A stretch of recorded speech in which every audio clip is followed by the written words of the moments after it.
Hello, BookTube. Well, it's Friday. It can hardly be Friday without Friday Reads, now can it? So I have a Friday Reads video for you, a bunch of books I want to talk to you about. I had an average reading week in the week that followed, in the week that was. I read 26 books, but in my own defense, I had company 2 of those days. And it wasn't, in either case, the kind of company where you just sit and read. There was actual pants wearing required.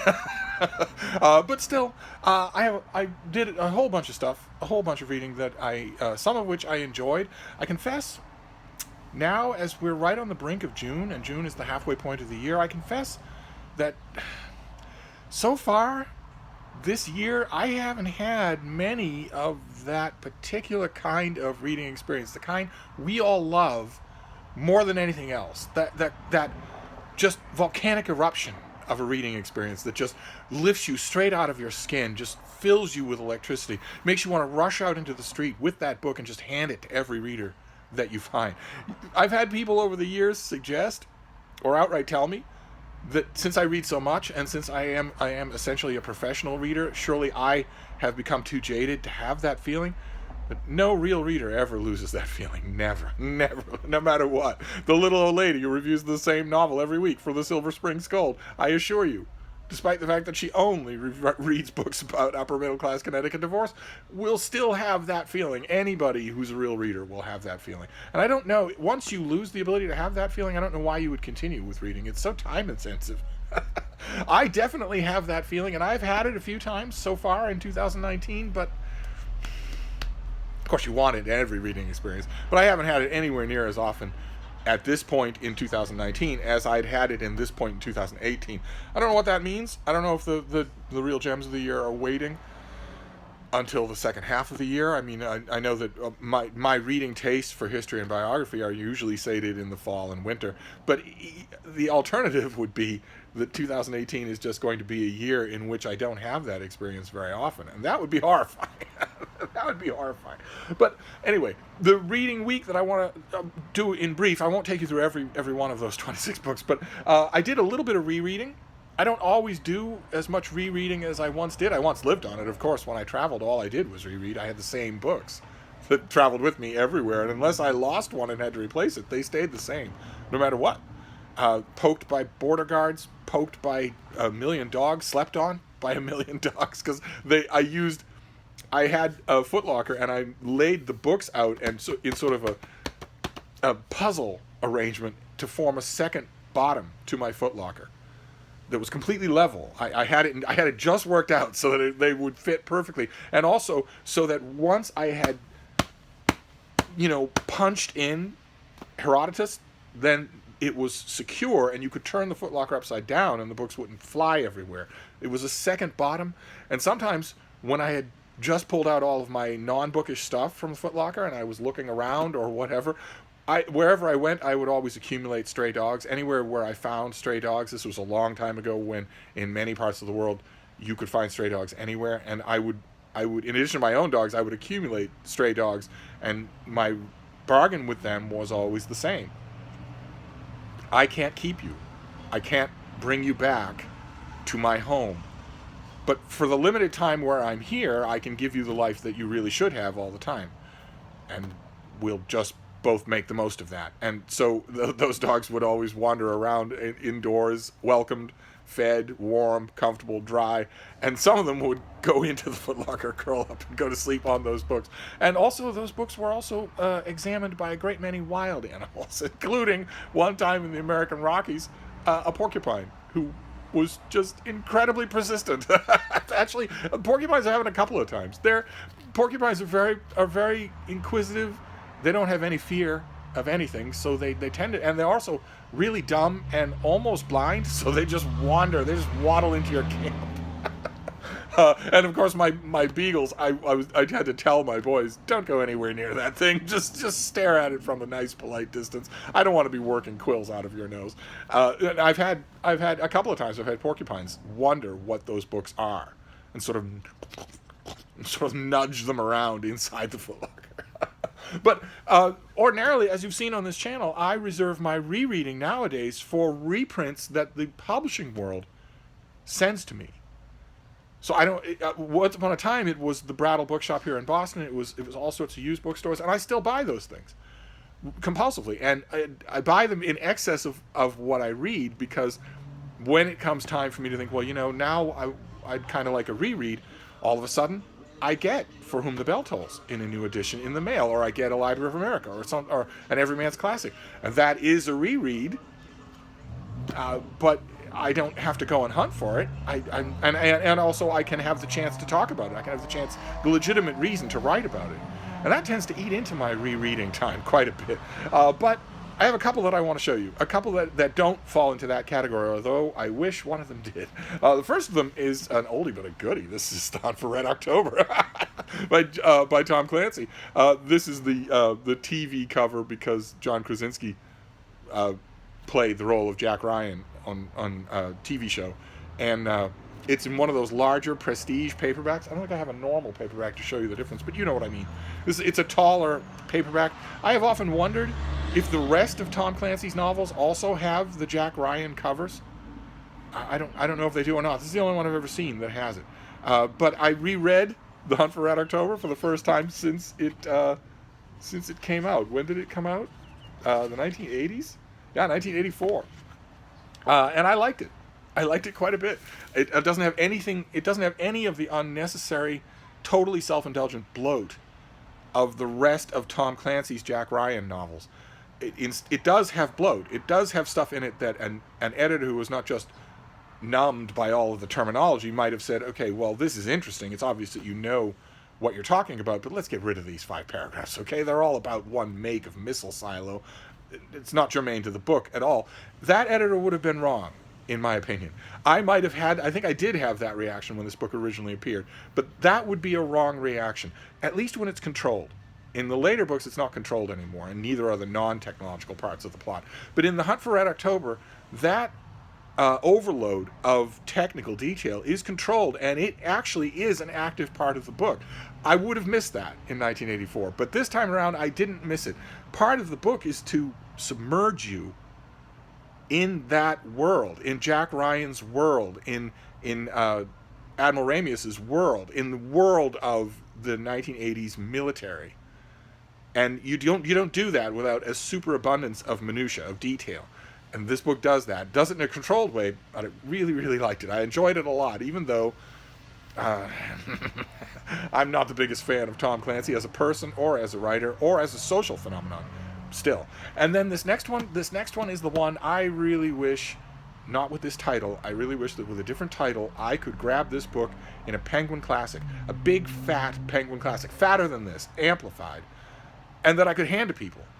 This is, I hate to even say it, but Do Blondes Prefer Gentlemen? Which includes the one rotten title includes another rotten title, Homage to Court Yoip, and other writings by Anthony Burgess, the author of A Clockwork Orange and a million other things. Do Blondes Prefer Gentlemen is a take on Gentlemen Prefer Blondes, which is already a title and a slogan that everyone has forgotten. Every single person has forgotten it. It was a dumb idea to name a book after an advertising jingo, because by their very nature they die. And this, the Homage to Court Yoip, for those of you who don't know, those are the top keys. Those are the center keys of a type of a keyboard. And that also is a dumb idea. Just a dumb idea. What are you supposed to do in China with that? It's nonsense. It's ridiculous. And it's also not, your writing is not an homage to the keys that get it done. It's just, they're both dumb titles, just dumb titles. But the book itself is a collection of Anthony Burgess's book reviews. A small fraction of his book reviews. He wrote book reviews his whole life. He wrote them like a bodily function, as George Costanza used to say about George Steinbrenner. The man fires people like a bodily function. Burgess didn't have a book review in hand. Not from when he was 18 until he died of self-inflicted lung cancer. Not that whole time, not ever, not even when success finally came his way in the form of larger book contracts or Hollywood money or anything like that. Not ever. There was never a moment when he didn't have at least one book review in hand, even though it was for, 20 pounds, 30 pounds, something like that. It didn't matter to him. it didn't matter to him. It mattered to him at the beginning because it was some money and he had none, and it just, you never lose that instinct. You always want to be sounding off about a book. You get to the point when you're him or someone like him where you can't read a book without considering immediately, automatically, what your review of it would be. And that, as I've said on this channel before, that does not diminish the enjoyment at all. If you do it right, if you keep it under control, it doesn't diminish the enjoyment at all. And boy, oh boy, are his reviews good. Even when you can tell that he's just dashing something off. Like, for instance, he was known by his editors for reviewing anything. He would review anything at all that you had going. Anything that you wanted to review, you could just send to him. A work of Russian history, a book about Broadway musicals, a collection of slang or limericks. He would not only do a review, but a really entertaining one. He's a perfect example of what I always say about book reviewing, which is that it's a kind of writing on its own. It's not just a book report. It has to do something on its own. It isn't just a reflection of the book that it's considering. And these are all wonderful. I swear there's something underlinable in every one of the reviews that's in there. There's like hundreds of them in there. And there could be more. You could easily do 3 volumes that size of Burgess reviews, and I wish somebody would. In a big collection, Burgess on Books, and then don't call it by either one of those titles. Call it Burgess on Books or something like that. Pick another title, another phrase from his writings. He's dead. He's not going to sue you or object in the Times Literary Supplement. Just call it something else and get rid of that title forever. But anyway, those were the rereads. Those were a couple of rereads. I also did...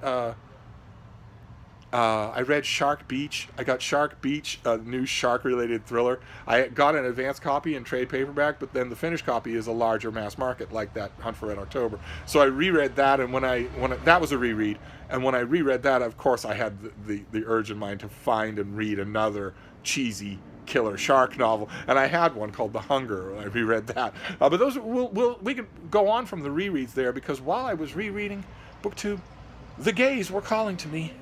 I swear, the gays won't leave me alone. They're constantly calling to me. So I did a bunch of those. I read a bunch of books about the gays.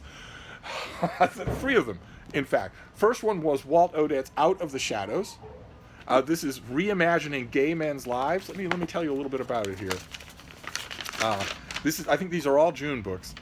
2 decades ago, in the shadow of the epidemic, being HIV negative in the age of AIDS, by clinical psychologist Walt Odets, was published to wide acclaim and incited impassioned conversations in gay communities around the country. And this is his follow-up. He wrote a classic on the plague, and this is his follow-up. And I really liked it. I really liked it. It's in some surprising ways an angry book. In this trio of gay books, it was a delight. It was a delight to read, although really thought-provoking. And then this next one is more historical. I think we saw it on this channel as well. This is also a June book. This is Indecent Advances, a hidden history of true crime and prejudice before Stonewall. This is those of you who may not be familiar. The Stonewall riots in America were the match that lit the fuse of even considering, of the wider public, even considering that gay people might be an actual class of people, just a class of people, instead of illness or deviancy of a crime. That instead they might just be people. That they might be coworkers of yours, they might be sons or daughters of yours, they might be uncles of yours, and that maybe the legal system should start to reflect that. Just the beginning, an amazing time, and this is here. Let's see here. This is largely the benighted days before that change, when in any state in the country you could be fired, you could be hospitalized against your will, you could be arrested. Let's see here. In Indecent Advances, author James Polchin provides an important look at how queer men were portrayed as perpetrators of the same violence they suffered. He traces how the public interpreted true crime stories about the murder of men by other men from the end of World War I to the Stonewall era, when gay men came to be seen as a class both historically victimized and increasingly visible. Using extensive historical research, Polchin tells the story of how queer men were systematically criminalized in the American popular imagination, from the sex panics of the 1930s to the Kinsey study of male homosexuality in the 1940s and the Cold War panic of communists and homosexuals in government, the idea being they're infinitely blackmailable. Not just that they're sick and that they might, trap some boy in a bathroom, but also that they could be blackmailed, and that would be harmful to the government. Little did anybody think at the time that there would come a day when the most blackmailable person in the country would be the president. But I thought that this was really, really good. Lean, fat, fleet on its feet, a work of gay history that I don't want to be that kind of old person, but I would suggest especially that young people today read this book. And then the last of the trio, that the gays weren't leaving me alone. The gays were hounding me everywhere I went. This is an updated version of a classic. This is by Charles Kaiser, and it's The Gay Metropolis. It's about gay life in America. And I love this book, and I also love this redone cover. That is just great. The beauty and the pathos in the foreground, but also there's pathos in the background too. If you're American, you'll spot it in a heartbeat. There are 2 buildings in that background that aren't there anymore. It's just, I love this choice. I love everything about the choice of this cover, and I don't often say that about American books. Let me see. Let's see here. This is a saga of struggle and triumph that was instantly recognized as one of the most authoritative works of its kind. Now, for the 50th anniversary of the Stonewall riots, Charles Kaiser brings this decade-by-decade account of the rise and acceptance of gay life and identity from 1940 to the 21st century. So these two really go together. I just by random chance, I read them in that order. The Gay Metropolis is a story of fusion. Now, if some of you party boys could kindly get your mind out of the gutter, we're not talking about the fusion that's in the meatpacking district, okay? That's an all-night club, and I'd really rather not hear about your adventures there, all right? All I know from personal experience is that it's too dark to read. By examining transformations in the world of American film, music, and television, alongside the gains and reversals in the American court system, Kaiser paints a vivid portrait of this astounding era. The new final chapter for this edition is called The 21st Century and draws a line from Queer as Folk to Moonlight, each with new context as their success is framed by a recounting of Justice Anthony Kennedy's final landmark gay rights decision in the United States versus Windsor and Obergefell versus Hodges. Kaiser's own personal anecdotes are woven in throughout, including a carnal conga line on Christopher Street after the New York blackout that produced a scene out of Fellini's Satyricon. But there's the author playing Whoopi notwithstanding, this is terrific. As a work of history, it's just terrific. So inviting. Just so readable. But once I was done with those 3, the gays were temporarily satisfied. They left me alone. So we're going to go from the gays to a series of unmitigated disasters. These 3 books were wonderful. They were wonderful. And they were, in their own way, about a series of people being brave and, might I say, fabulous. But these next 3 are just disasters, one after another. We're going to end our Friday reads with a series of disasters. The first one is him again. It's Hitler. This is Andrew Nagorski, who did The Nazi Hunters, a really good book. And this is his book, 1941, the year that Germany lost the war. That's considerably earlier. That's a year or 2 earlier than a lot of people would put it. Although one of the highest-ranking Nazis put it right about at that time. Let's see here. At the start of 1941, Hitler's armies ruled most of Europe. Churchill's Britain was an isolated holdout against the Nazi tide, but German bombers were attacking its cities while German U-boats were sinking its ships. Stalin was Hitler's de facto ally, sending Germany vital supplies under the terms of the Nazi-Soviet pact. Think about that for a minute. Everything had fallen. The 2 greatest powers on the continent were in alliance with each other, and there was no America yet. And U-boats were everywhere in wolf packs, without an effective convoy system and without yet an effective technological means to detect them with any kind of useful advance warning. Just think about how... Anyway, and the United States was still officially on the sidelines, with Roosevelt vowing to keep the country out of war. Hitler was confident that total victory was within reach. But, as the author shows in his new book, Hitler managed to turn what looked like a winning hand into a losing one in one critical year. By the end of 1941, Hitler had made almost every wrong decision possible, scoring some short-term tactical victories but ultimately condemning his Third Reich to defeat. And we've seen some of them on this channel. His early successes in Operation Barbarossa, the invasion of the Soviet Union that he launched in late June, turned into the first defeat of the German army on the outskirts of Moscow. His decision to make mass murder and terror his weapons of choice, not just in the first stages of the Holocaust, but also in his treatment of Soviet POWs and others in newly conquered territories, were beginning to work against him, in large part by sucking down material and manpower. At the end of this decisive year, Britain emerged with two powerful new allies, the Soviet Union and the United States. With Japan's attack on Pearl Harbor on December 7th meant that Hitler had a new ally in Asia, this could not offset the growing strength the Allied powers would ultimately defeat, Nazi Germany. And I loved it. I absolutely loved it. I thought it was, for me, probably a little bit, what's a good word? Not thin, but easy. For me, it was just a little bit easy. This would be a book that I would recommend to someone who maybe wants to get into World War II. For me, there wasn't anything in here. I could have done with a lot more of the author's own reactions and theorizing than I got. But even so, his writing of the history of the events of those periods was really good, very entertaining. And that was a disaster narrowly averted. Now we're going to get to two disasters where there is no hope. just to end this Friday Reads on a perfectly cheerful note. The first one is The Ice at the End of the World by John Gertner.